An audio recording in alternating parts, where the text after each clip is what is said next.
Hello, welcome to Equip2. I'm Paul Thompson, and today we're going to be running over the CBI 5400 downswing chipper / grinder.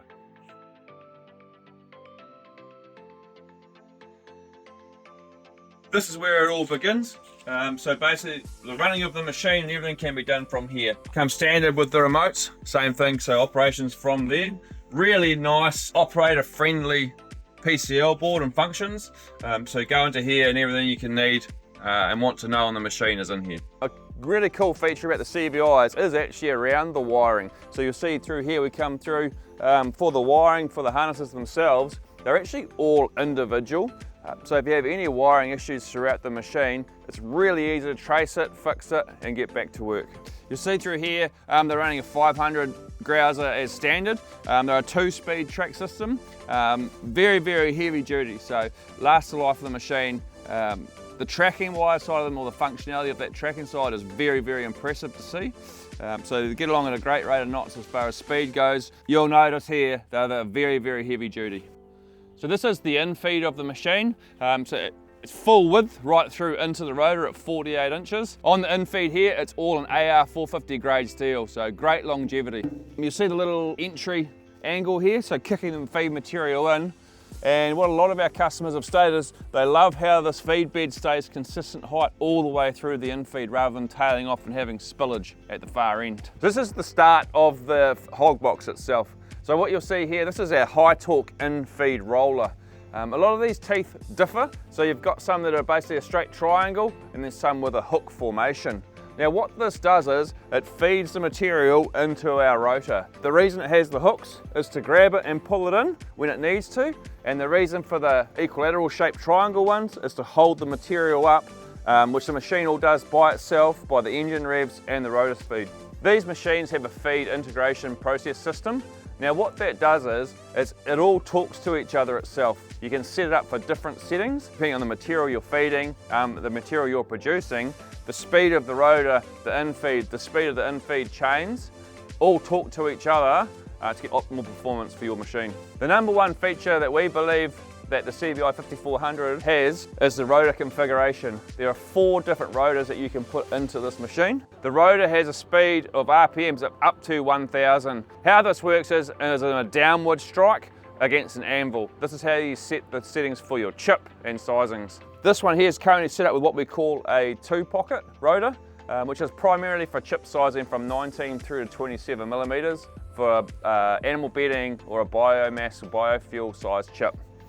Now, the cool thing is this rotor here can be removed by taking out these 2 panels and sliding up, and then you can put in forged, a solid steel, or a 4-pocket rotor. So what those enable you to do is anywhere from demolition waste, producing a mulch / hog fuel, a microchip, which is what a 4-pocket rotor does, which is from 3 mil to 12 millimeters, so primarily used for things like pellet production, and then up into this one here, which is the 2-pocket rotor, the 19 to 27 millimeters. The fantastic thing about this configuration is the versatility of your machine. So you can go from one day doing chipping program, and then if you've got a chunk of hog fuel in front of you, do a rotor change out and then go through that system. This is a real key to the CBI 5400. The power source for these machines can be specified for different models. They can come with a Scania V8. This one here is come with a C18 and it's in a Tier 2 format, and it's rated to 765 horsepower. As you'll see, this has the flex air fan system. This automatically purges and reverses to keep it nice and cool in its running formats. A lot of success out of these.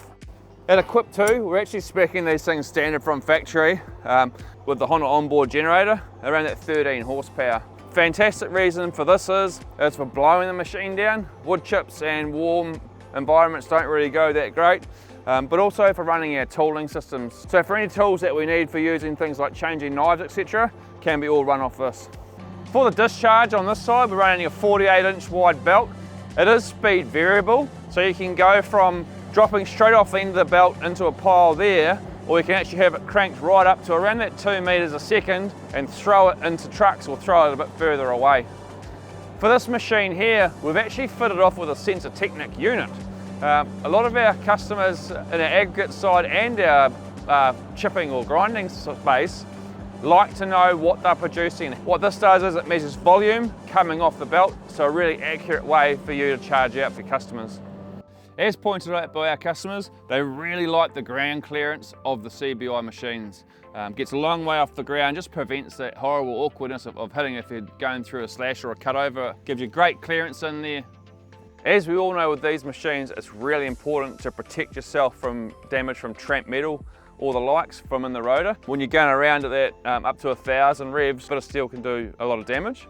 CBI have a fantastic system to mitigate this. The first stage of that is a metal detection system, and the sensitivity of that can be raised and lowered as you require. So if you are doing, say, demolition waste with a demo rotor, you might have that set quite low. If you're in clean material, you can get that flowing through quite well. So the first stage is the metal detection. Sends a ping and instantly stops the head from spinning. So behind that again, which I think is a really important feature, is the shear bolt system. So if by chance a bit of tramp metal hits that rotor exactly perfect, it doesn't get a chance to stop it before doing damage, there is a shear bolt system which releases the rotor after that point. Really important thing to do your homework around these metal detection systems because they are vital to the life of your machine.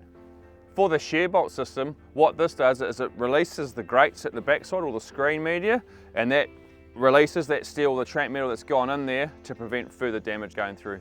When the metal detection system pings and goes off, what it automatically does is shuts the rotor, raises up the hog box and reverses out the chains. This makes it really easy for you to get in there, find out what set it off, get rid of it and start producing again.